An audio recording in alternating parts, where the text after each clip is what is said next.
Hey, how's it going everyone? It's Lee Halliday, and today we're diving into MobX. And I gotta be honest that I haven't really used it that much over the last couple of years because React itself is so good now. You've got the use context hook, you've got use state hooks.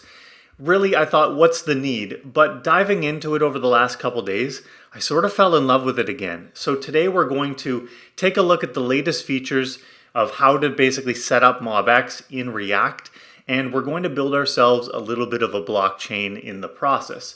So let's get started. I'm going to hop right into the code. And just to start at the package.json, I've basically installed 3 packages into this super lightweight Next.js app. We've got MobX, MobX React Lite to basically take MobX and stick it into our React app. And we've got Crypto.js because we're building a blockchain. Basically, this is just to calculate the hash of my blocks. So let's close this and go into our store. So our store for me is inside of src store.tsx. And this is where we're going to define our MobX store. So stores typically in MobX are a class. So we're going to define a class and we're going to call it the blockchain store. Just like this, and then we define the data that our store is going to store. So first we have blocks, and they are going to be an array of something called an I block, which will start out as an empty array. So I block obviously doesn't exist yet, so we're just going to declare this here. So in our blockchain, what is it going to consist of? It's going to have a hash, which will be a string, and it's going to have some transactions, which in our case will just be an array of strings. So we'll just say it's an array of string, like that. So that's what each of our blocks in our blockchain will look like. So then we can come here and we're also going to have some transactions. Now these are sort of pending transactions that haven't yet been added to any block in our blockchain. So this will just be an array of strings, like this. Cool. And we got to set its initial value to that. Okay, so next we're going to create a constructor. And I have to shamefully admit, when building this over the weekend, I spent 2 hours trying to figure out why my code didn't work because I named it construct. And I was like, MobX is stupid. Like, it doesn't even work. It doesn't react to changes to my state. And then I realized that I forgot the constructor. So don't make the same mistake as me. Okay, so in the past you might have seen that MobX uses decorators. Those aren't required anymore. They were sort of always a pain to work with because you had to add in special Babel settings and all that stuff. So now what you do instead is inside of your constructor, you call make auto observable and you pass this, the instance of the class itself. And it will sort of auto decorate all of your different pieces of data and the functions, they call them actions, but that basically change that data or the state. But this is good enough for now. Actually, why don't we define one function? We're going to define add transaction. So this will take in the messages. Each of these transactions is just going to be a string, a message that we're writing and want to store it immutably in the blockchain. So this will be a string. And the cool thing about MobX is you don't have to get fancy with trying to make it immutable. It just sort of does it all for you. It handles the immutability. So you just access your transactions and you push a new message onto them. And it will do that operation immutably behind the scenes, which is pretty amazing. Okay, so we're going to export the blockchain store so that somewhere eventually can create a new instance of it. But what I also want to do is create a provider so that we can basically take this blockchain store and provide it via context and all that to the rest of our React application. So to do that, we are going to start by creating a context. I just wanted to quickly mention that I created a Next.js course. It's called Next Level Next.js, and you can access it by going to next.leehalliday.com. It's $49, but there is purchasing power parity available if you're from somewhere where that's a little bit too expensive. And it contains a full stack Next.js course, 29 videos, it's over 8 hours of content, and we create the entire thing, front end, back end, using GraphQL, Apollo for that. We use Prisma for the database. We use maps. We use TypeScript. We use a ton of cool technology. So please head on over to next.leehalliday.com. Check it out. It's something I'm very proud of. Hope you enjoy it. So we'll call this the store context. And for that, we are going to call create context like this. And because we're working in TypeScript here, we're going to tell it that its data is going to be an instance of the blockchain store. So as soon as you do that, it starts freaking out that we need to provide a default value. So we can just say new blockchain store. But to be honest, that's sort of annoying because we're not actually going to use this at all. We're going to provide our own instance of it later. But this will keep TypeScript happy. So whenever you have a context, you typically then create your own provider that will provide some data to whatever is wrapped inside of it. So for that, we are going to create const store provider. And this is going to be a functional component. And we're going to pass in some additional data. So what is this thing going to receive? It's going to receive a store, which will be an instance of the blockchain store. So now we can write our functional component, and we are going to be receiving our store and also the children that get wrapped inside of this store provider. So what we're going to do down here is we are going to return, and what you do is you return the store context dot provider like this. It wraps around the children, and this always needs a value. So our value is just going to be the store that was passed in to this store provider. And we're going to keep it nice and simple like that for now. So why don't we export our store provider, and we're just going to create a quick custom hook. So we'll say const we'll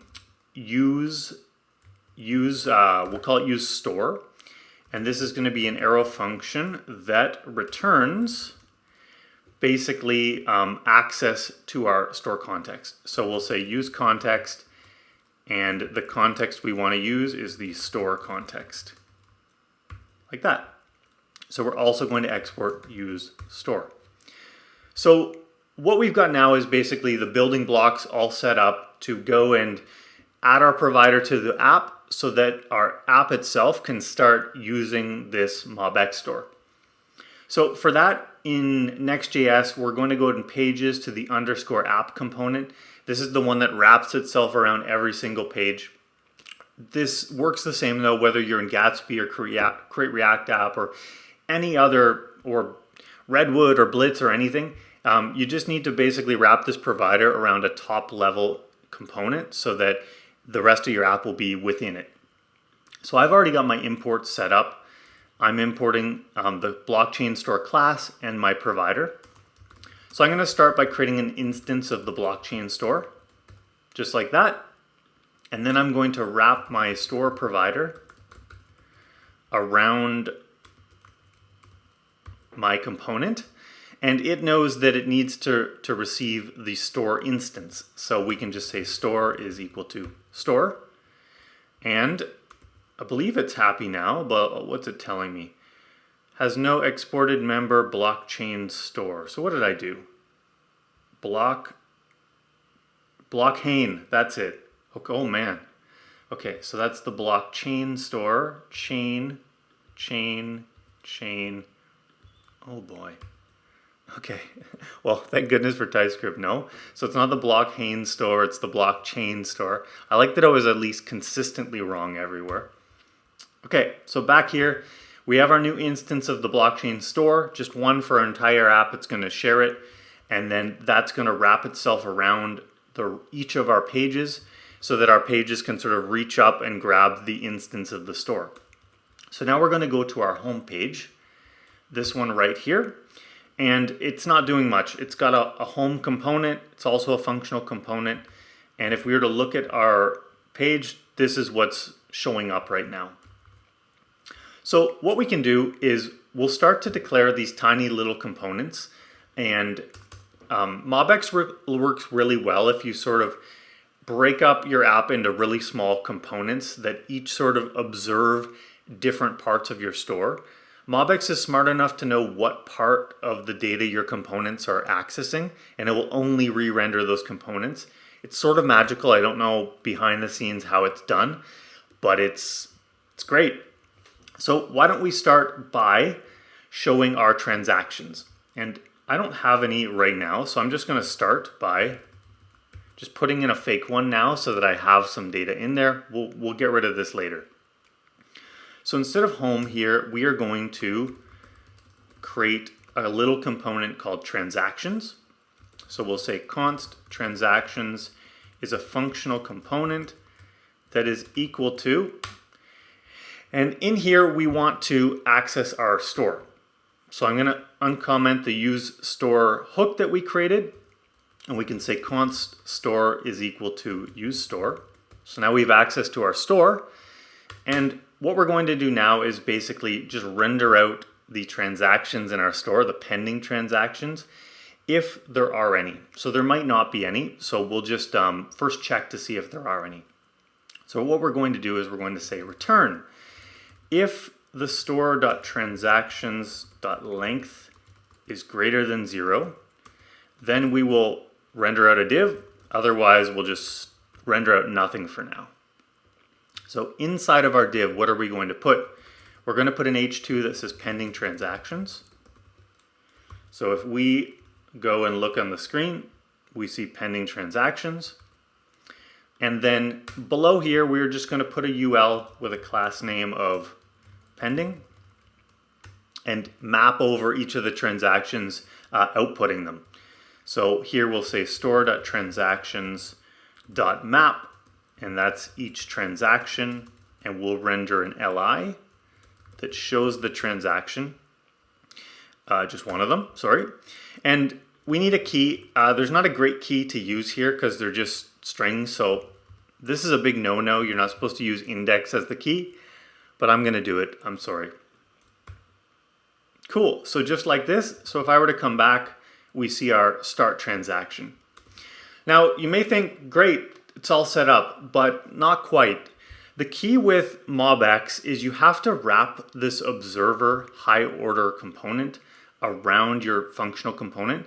Basically, anytime you're accessing state that's going to change, and you want to re-render when that state changes, you should wrap an observer around that. So that's all you have to do. Everything else is good. And this will basically allow MobX to track what properties of your state you're accessing. So it's going to know, oh, they're accessing the transactions. So anytime transaction changes, I'll observe those changes and re-render. Sort of magical, but it makes it really efficient, because if, say, the blocks changed here, it wouldn't re-render this because it knows I'm not accessing the blocks in my store.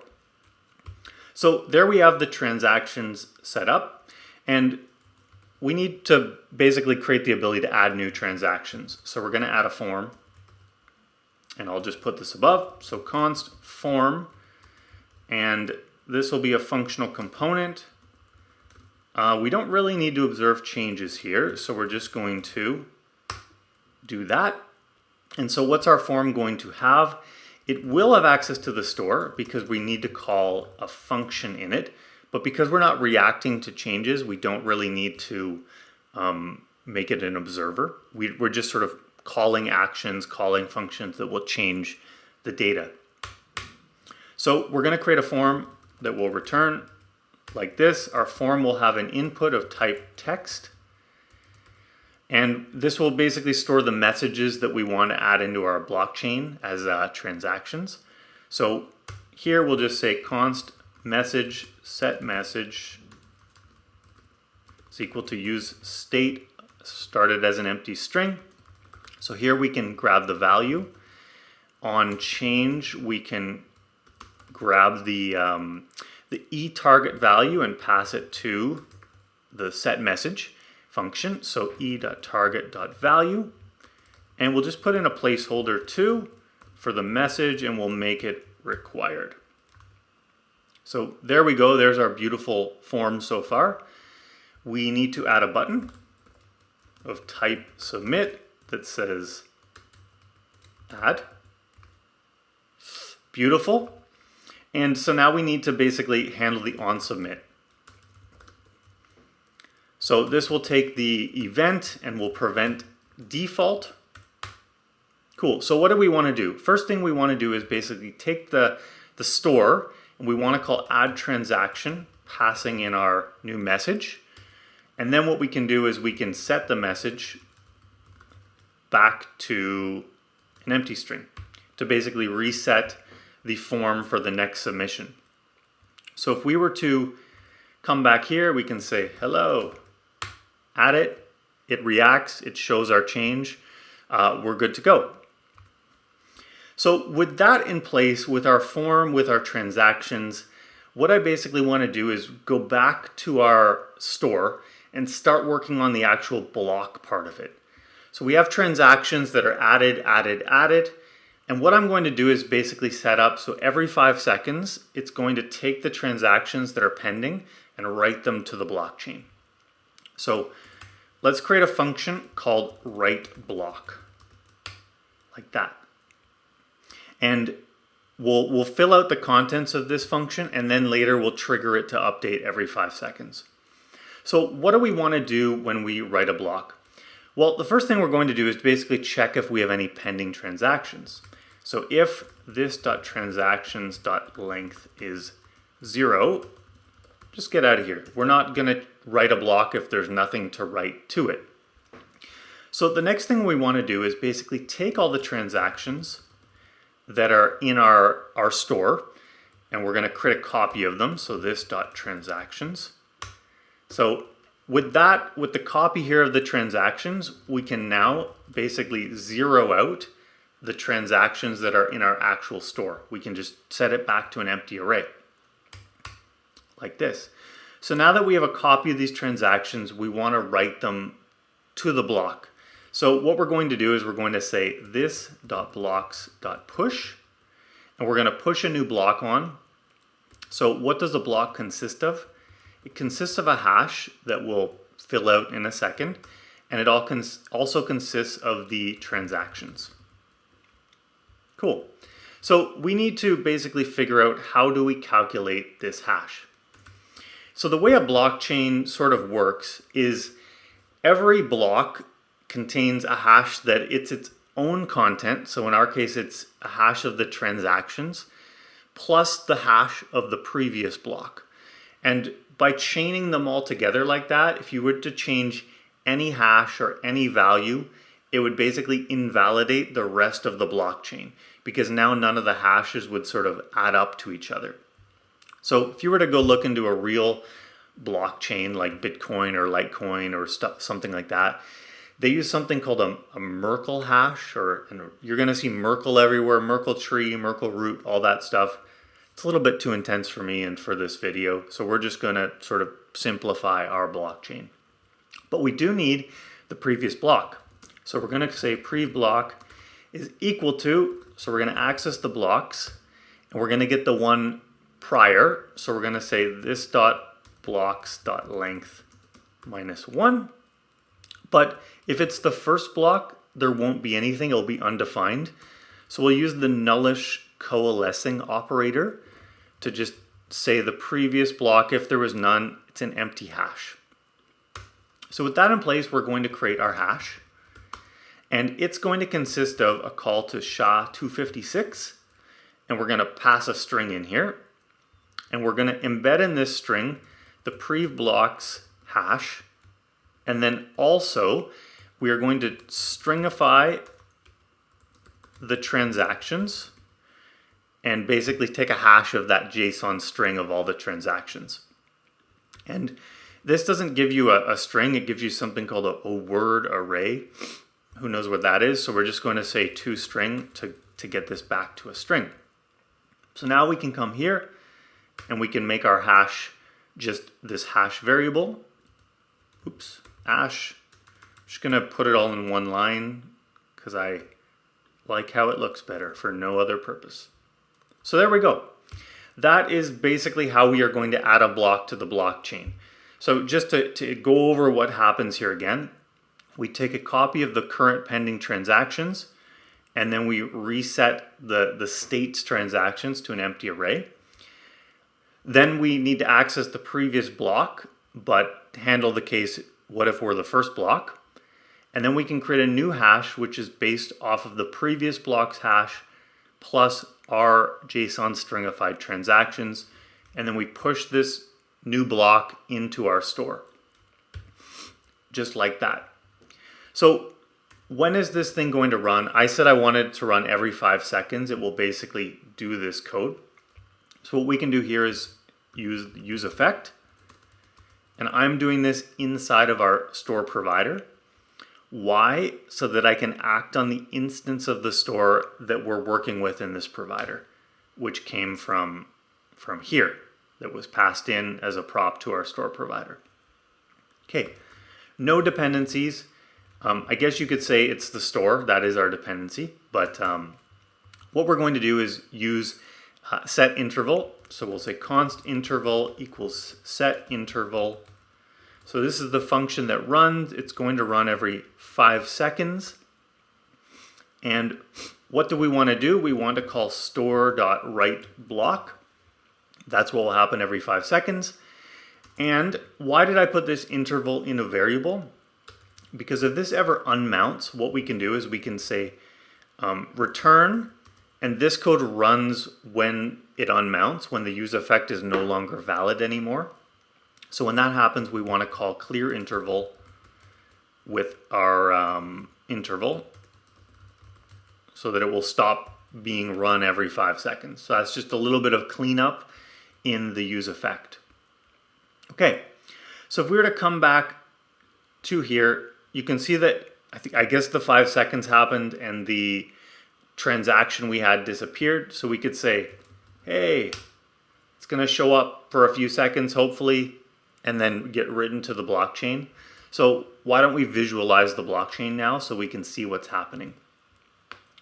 So going back to our component, we're going to create a little one called a title, just like that.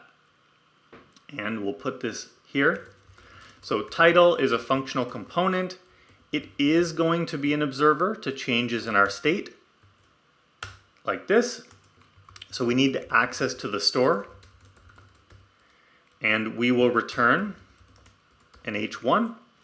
So what we could do is just say, we could say store.blocks.length blocks, like that. So our blockchain has 2 blocks right now. But if you're ever doing like calculations like that, MobX has a special way of handling it. So we'll go back to our store. We can go sort of anywhere inside of our blockchain store, and we're going to create sort of like I forget what they're called actually, a getter function or a reader or something like that. It's basically a function that you define with get ahead of it. So we say get number blocks like this, and we are going to return this .blocks.length. So anytime you're doing a calculation or like a derivation of the state, that's when you use one of these get functions. And in MobX terminology, that's called a computed property because you're computing a value from elsewhere in your state. So now we can come back here and we can just say, what was it called again? Number blocks. Number blocks. And you don't have to call the function, you just read it like that. So 1 blocks, hey. So 5 seconds gets written to the blockchain, and then 2 blocks. So 1 blocks is obviously grammatically incorrect, but I don't want to deal with that right now. Okay, so let's visualize the blocks now. So we're going to create a new little component called blocks. We'll come down here at the bottom and we'll say const blocks is a functional component that will observe changes inside of our MobX store. So we're going to access our store and we are going to return, and what we'll return is just, I guess we could do a div like this, and then in here we'll say blocks like that. So if we were to come and look, we have blocks showing up down here below. And now we need to basically render out each of the blocks in our blockchain. So we're going to put them in a UL with a class name of blocks, and then we will map over each of the blocks. So we will say store.blocks.map each block, and that will be rendered as an LI. Our key for this will be, the block hash, because that should be unique every time. And inside of here, we'll render out an H3, which will just be the block hash. And then I'm just going to sort of use a pre to just put out all of the transactions of our block. So we're going to say json.stringify the block transactions, null with 2 spacing, like that. So we come back, and here's our 2 blocks in our blockchain. So the first one, and then the second one. So it's sort of showing from oldest to newest at the bottom. So Lee, hello. So I add 2 transactions, boom, those get written to the blockchain every 5 seconds. The hash is calculated every time. If I wanted to reverse them, what I could do is basically take a copy of the blocks, call reverse, which mutates the array. We don't want to do that, so that's why I took a copy of it first. And now we're viewing them in the other order, which is pretty handy. Okay, the last thing I want to do is create another computed property that's going to validate the validity of our entire blockchain. So it's going to iterate over it and make sure that all of the hashes match, that we have no bad actors in our system. Obviously, this system's not distributed or anything like that, so we are the only actor, but that's beside the point. So back to our store, we're going to create another computed property called valid, and it's going to compute whether our entire blockchain is valid or not. So what we're going to do is use the return of this.blocks, and we're going to use every. So it's going to go over every block and validate that it is good to go. So this will receive the block like this. So what we're going to do is basically access the previous block. So how do I do that? I'm going to access the index. So prev block is going to be equal to this.blocks at index -1. Because that might be undefined, we will set up the case for our very first block. And now we want to calculate the hash. So recalculate what the hash should be. So we'll say hash is equal to SHA-256. And then it's going to be based on the prev blocks hash plus the JSON stringify of the blocks transactions, like this, and then convert this to a string. So there's our hash, and now what we're going to do is basically check that the calculated hash is equal to the hash that our block actually has written to it. So with this in place, this computed valid property, we will go back here to our little title component, and we're just going to put here in brackets whether it's valid or not. So we'll say store.valid ? If it is, it's valid. Otherwise, it's invalid, like this.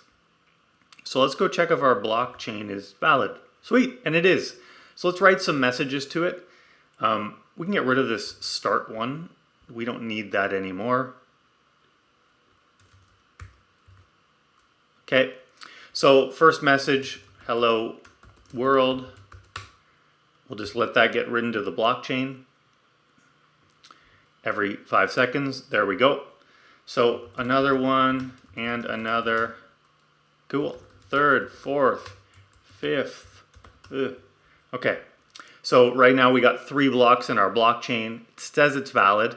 So why don't we go into inspect our components, and I'm going to go into the context provider that has basically our store. So you can see our store here has the 3 blocks. So what if I changed the hash of this to be 209? Boom. It triggered a recalculation and it's now invalid, which is no bueno. Too bad. Cool. So let's try that again. Hello world. Why is this? Oh, there we go. One block. Okay. Again, another. Okay, that's written. So we're going to come in here and we're going to change our value again. Sorry, not in that one. There we go, this one. Let's say we go into the transactions and we add an exclamation to hello world. Boom. So now it's invalid. I don't know why the number of blocks disappeared. That shouldn't disappear. Why did that happen? I don't know. What if you do call it? No, it's not a function. I don't know. If it's invalid, it doesn't want to show that. If anyone knows why that happened, you can tell me. I don't think I care enough to dive in right now and figure that out. But you can see that it's calculating the validity of our blockchain as I'm like tweaking things. Maybe this is why. The above error happened in a wrapped component. Oh no, that was just my previous error. Okay, so no clue how that happened, but doesn't really matter. Hello world is valid. Hey. Okay, so that's all I wanted to cover in this video. Basically an overview of how to use MobX. The latest version, which is MobX 6 point something in the year 2021. And we used it to create our very own little blockchain. So just to review what we covered, we started in the store by defining our class, which has data. In the constructor, it makes this class observable to changes to its state. We created 2 computed properties, and what we did, we created the ability to add a transaction and to write blocks to the blockchain. So with our store in place, we created a context so that we can provide it to the rest of our app through this store provider that we created. We created a little custom hook to access the store's value, and then we just exported everything. So in the app, we wrapped this store provider around each of our pages, and we passed in the instance of our blockchain store. And now inside the actual sort of React-ish stuff itself, we created these tiny little components that are functional components that observe changes to our MobX store. So this one was showing the number of blocks and whether it's valid or not using 2 computed properties. We had our form, which was going to call the store's add transaction function. They call it an action. And then we created 2 components that basically show the pending transactions, if there are any, and that show all of the blocks in our blockchain in reverse order. I hope you enjoyed the video. Have a great day. Take care. Bye.